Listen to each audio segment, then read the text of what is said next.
So revamping my YouTube video, first video.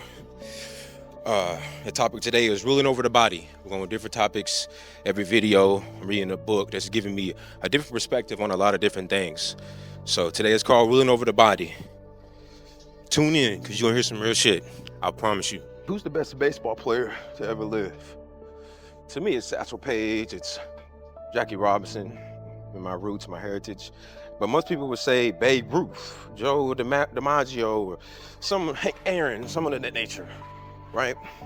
But one person we don't bring up enough is Lou Gehrig. And he came from poverty. He set a standard, bruh.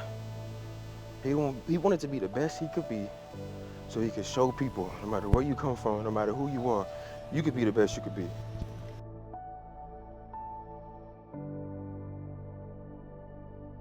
Back then, they didn't fly planes.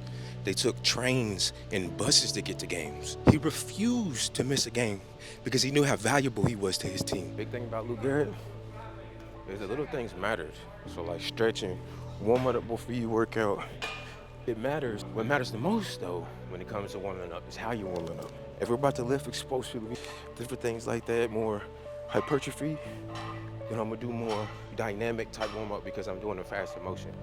If I'm doing heavy weights and I'm going slow reps, then really what I'm gonna start with is like stationary holds or stagnant holds so I can prep all the muscles that are gonna be involved because I know it's gonna be more compound than isolation versus hypertrophy, which is more isolation. And Lou Gehrig understood that, but he mastered both. Not only was he huge in his stature and could hit millions of home runs, he was also fast, he was also athletic. He knew what he had to do. He knew he had to be both to be the best he could be and always show up for his team, regardless of how he felt.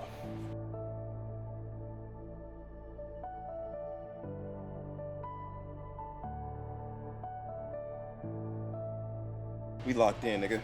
I'm just saying in general, that's why it's back where it's at, because when I'm up like this, yeah, I can hit my upper chest good, but I'm gonna hit a lot of upper shoulder more than anything because I'm loading up here, I'm not loading right here. I just want to hit chest, and I gotta use my lats to get them involved. Once I get my lats involved, then I can just do only chest. I ain't gotta go heavy. I'm going heavy here because I didn't finish my chest workout. 185 was just light, and I know this is Smith, so 225, but it's not. It's like 200, you know, so 190, 200. So as long as I'm gonna try to get it 3 times by myself, and then I'm gonna have you help me on the last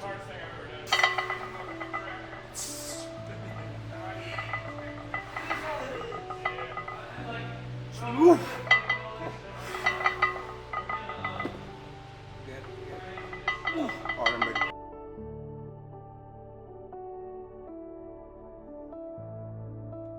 When they say you rip but you weak.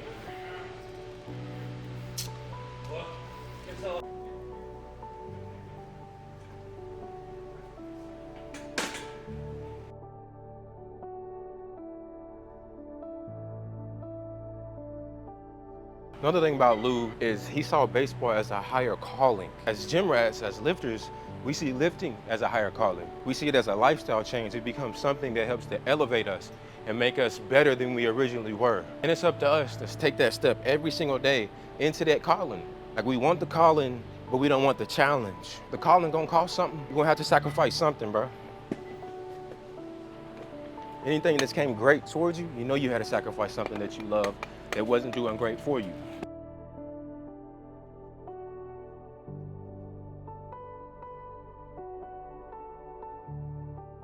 The biggest thing about Lou Gehrig, bro, is that he went unnoticed most of the time. The man was different. He set the standard, especially like Kobe for those behind him. You wasn't with me shooting in the gym, literally. I see how hard you work. You do the bare minimum. But for me, I know that low standards are easy to maintain. I don't want easy. I want the road less traveled by. I'll be the trailblazer. Give me the trail. I'll do the blazing. Fuck ice. And I mean that.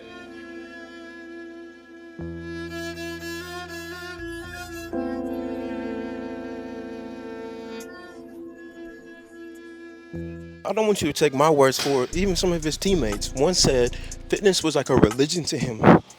Working out, being the best he could be was a religion. It was a lifestyle, it was something he lived by. He learned that if he wanted to be not even the greatest, but simply just the best for his team and the best that he could be, he had to be a slave to certain things. He wouldn't go clubbing, he wouldn't go partying. There was one time he actually went and got drunk And he like said he hit better. His nervousness, anxiety was gone because he was drunk at bat. And he kind of liked it. But his coach took him to the side and was like, nah, man, it's not right. You don't want to do that. And he stopped it. Cold turkey right there and said, I'm not going to do it no more. He wanted to be the best he could be for the people behind him. He said there was kids looking up to him. They wanted to be like him. They wanted to be in the league and do what he did. Come on now.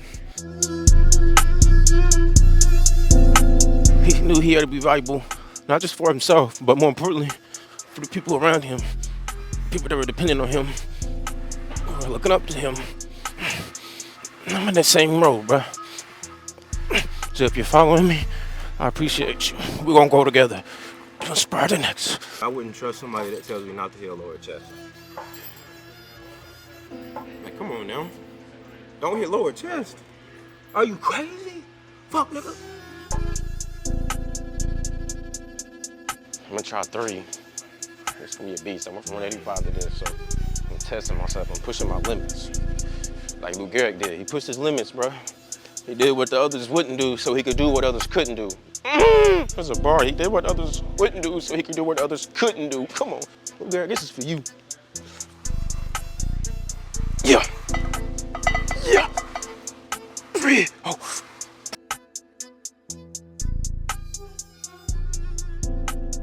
It's for you, boy. Thank you for inspiring me, Lou Gehrig. So I go by the rule of 3s on any accessory. 3 powerful, explosive movements, and then 3 slow, controlled, and then 3 all the way to 9 or 12.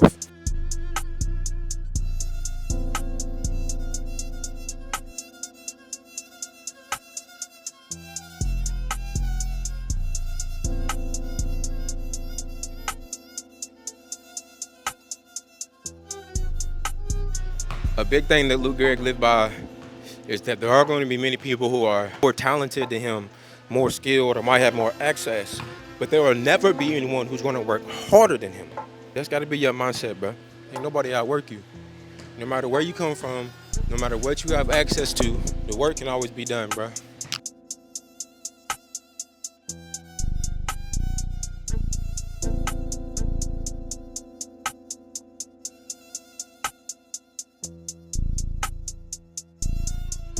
Listen, when you love progress, when you love seeing yourself get better, becoming more valuable, you don't cheat it or the demands that it has for you.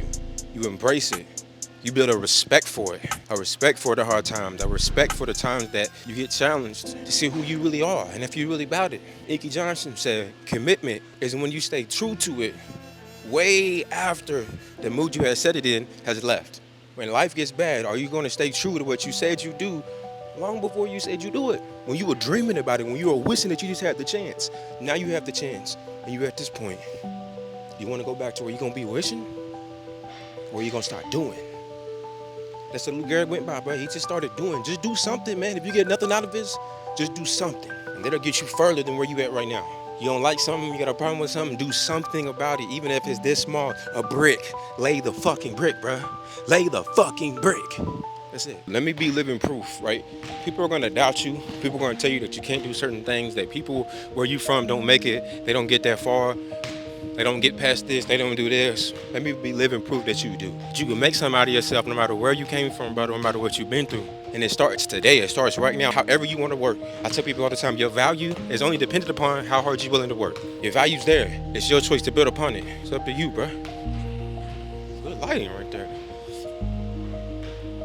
Anyways, the world we're in now, we're in an age of alibis.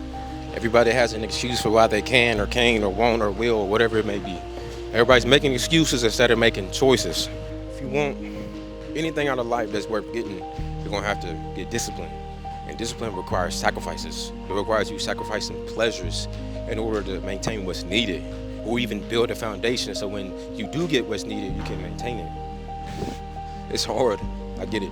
The more disciplined you become, the easier it gets to maintain that. And the main thing you gotta do with that is you gotta hate comfort. Comfort has to become the enemy. Lou Gehrig hated cushions. Cushions on the bus, cushions at house, cushions in the dugout, cushions. All we do is sit down. I wanna move. Like, life's about moving. Life's about getting what you can out of it. Life's about seeing your body and seeing what you can do with it. And then taking your mind to doing the same thing.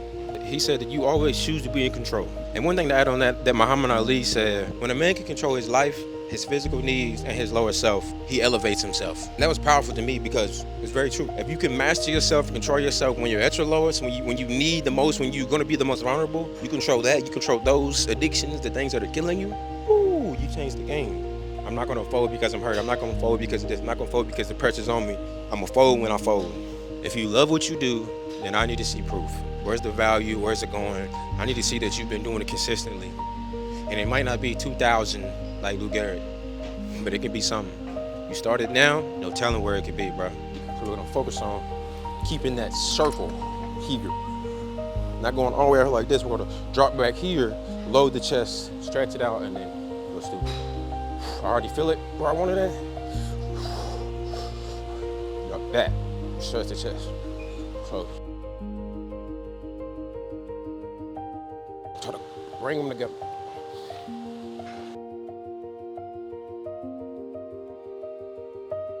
So one thing I love about working out, building muscle just requires you to move the muscle and activate the muscle as much as possible. I'll show you these dips that I do that help me get the perfect angle to go up controlled and come down in a good motion and get more work in the lower chest rather than trying to struggle and getting up here involved and all of this involved. I know y'all feel that pain when y'all hop off the dip bar up here. It's because you angled up when you need to be angled forward a little bit so it can all go to your lower chest. Let me show you what I mean with this movement.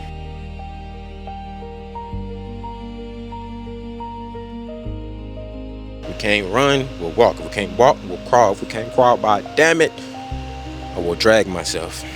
But I'm gonna get to the destination. We're gonna get to the promised land, no matter what it takes.